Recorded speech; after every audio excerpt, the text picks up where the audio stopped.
এটা কৰ্মশালাৰ কামত আহিছো আৰু তাৰ মাজতে মই আজি জুবিন ক্ষেত্ৰ ইয়াত আহি উপস্থিত হৈছো কাৰণ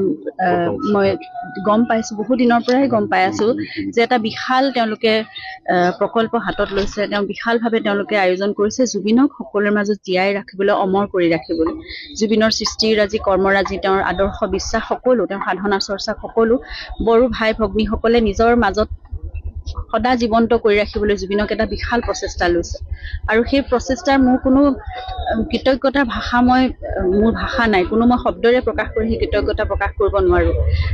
শ্ৰদ্ধাৰ আগ্ৰামা মহিলাৰী ডাঙৰীয়াৰ নেতৃত্বত এই গোটেই যিটো কাৰ্য তেওঁলোকে প্ৰচেষ্টা হাতত লৈছে সকলোৱে মিলি সকলোৱে বহুত কষ্ট কৰি এই কামখিনি কৰিছে 30 বিঘা মাটি এক বিশাল এক আয়োজন সেই মাটিখিনি ইতিমধ্যে আবণ্টন কৰা হ'ল আৰু তেওঁলোকে চাফা তাফা কৰি সকলোবোৰ এটা পদক্ষেপ লাহে লাহে তেওঁলোকে গ্ৰহণে কৰিছে আধাৰশিলা স্থাপন হ'ল ইতিমধ্যে আৰু মোক প্ৰকল্পটো দেখুৱাইছেও আমাৰ শ্ৰদ্ধাৰ মনালিছা বাইদেউ আছে আমাৰ লগত তেওঁ দেখাইছে কালি ইমান ধুনীয়াকৈ হৈছে মিউজিয়ামৰ পৰা আৰম্ভ কৰি সকলো ধৰণৰ এটা মুকলি মঞ্চ বা বহুত বস্তু তেওঁলোকে প্লেন কৰিছে ষ্টুডিঅ' এটা প্লেন কৰিছে গতিকে যিটো ষ্টুডিঅ' তেনেকুৱা খুব টেকনিকেলি একদম বিৰাট চাউণ্ড এটা ষ্টুডিঅ' ইয়াত হয়তো নাইয়ে তেওঁলোকে প্ৰথম এইটো ইয়াত স্থাপন কৰিব বিচাৰিছে গতিকে জুবিনৰ সকলো সৃষ্টিৰাজি অমৰ কৰি ৰাখিবলৈ তেওঁলোকে আৰু তেওঁলোকৰ নিজৰ হৃদয়ত স্থাপন কৰি ৰাখিছে জুবিনক নিজৰ পৰিয়ালৰ এজন হিচাপে সেইটোৱে আমাক আটাইতকৈ বেছি সুখী কৰিছে আৰু আমি সদায় তেওঁলোকৰ প্ৰতি কৃতজ্ঞ হৈ থাকিম যেনেদৰে জুবিনে সকলো বড়ো ভাই ভগ্নীক নিজৰ হৃদয়ত ৰাখিছিল এখন বৰ অসমৰ সপোন দেখিছিল সেই সপোন যেন জুবিনৰ এতিয়া সঁচা হ'বলৈ আৰম্ভ কৰিছে তেওঁ তাৰ পৰাই সুখী হ'ব য'ত আছে তাৰ পৰাই দেখি সুখী হ'ব যে তেওঁ হৃদয়ত স্থাপন কৰি ৰাখিছে আমাৰ সকলো বড়ো ভাই ভগ্নীসকলে আৰু তেওঁৰ সৃষ্টিৰাজিক মায়াবিনীকো তেওঁলোকে বড়ো ভাষাত তেওঁলোকে প্ৰায় 30-35 হাজাৰ লোকে জুবিনৰ গীতটো পৰিৱেশন কৰিলে এটা সময়ত ইমানখিনি মৰম ইমান শ্ৰদ্ধা ইমান আৱেগ আছে জুবিনৰ প্ৰতি গতিকে মই ভাবোঁ তেওঁৰ সেইখিনি সুখ তেওঁ লৈ আছে সদায় আৰু আমিও সুখী পৰিয়াল হিচাপে আৰু সকলো কামত তেওঁলোকৰ সফল হওক মই সেইটোৱে কামনা কৰিছোঁ আমাৰ এই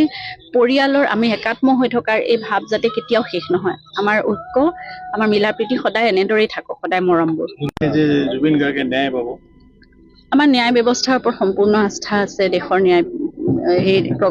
প্ৰক্ৰিয়াটো চলি আছে গতিকে মই ভাবোঁ জুবিনে বিজয়ৰ দিশে আগবাঢ়িছে আৰু সকলো সঠিক দিশতে গৈ আছে অলপ সময় লাগিছে কাৰণ বহুত সাক্ষী আছে প্ৰায় 394 সাক্ষীৰ ভিতৰত কিমানখিনি তেওঁলোকে এতিয়া আদালতৰ মজিয়ালৈ আনে মই সেইটো নাজানো কিন্তু তথাপিতো সেইটো অকণমান প্ৰক্ৰিয়াটো অলপ দীঘলীয়াই হয়তো হ'ব কিন্তু আমি সম্পূৰ্ণ বিশ্বাসেৰে সেইটো লৈ আছোঁ যে আমাৰ দেশৰ ন্যায় ব্যৱস্থাই আৰু জুবিনৰ নিচিনা সত্তাক অন্ততঃ ন্যায় দিবই আৰু আমি সত্য আৰু শুদ্ধৰ পথতে আমি আগবাঢ়িছোঁ গতিকে প্ৰতিজন অসমীয়াই সেয়া যুঁজি আছে প্ৰতিজন অসমীয়াই প্ৰাৰ্থনা কৰি আছে অন্তৰ পৰা কামনা কৰি আছে যে সত্যৰ সদায় জয় হওক আৰু জুবিনৰ নিচিনা এটা সত্তাই যদি তেওঁৰ প্ৰতি হোৱা অন্যায়ৰ ন্যায় নাপায় তেতিয়াহ'লে ন্যায় শব্দটোৰ অৰ্থনো ক'ত থাকিব বা সেই শব্দটোৰ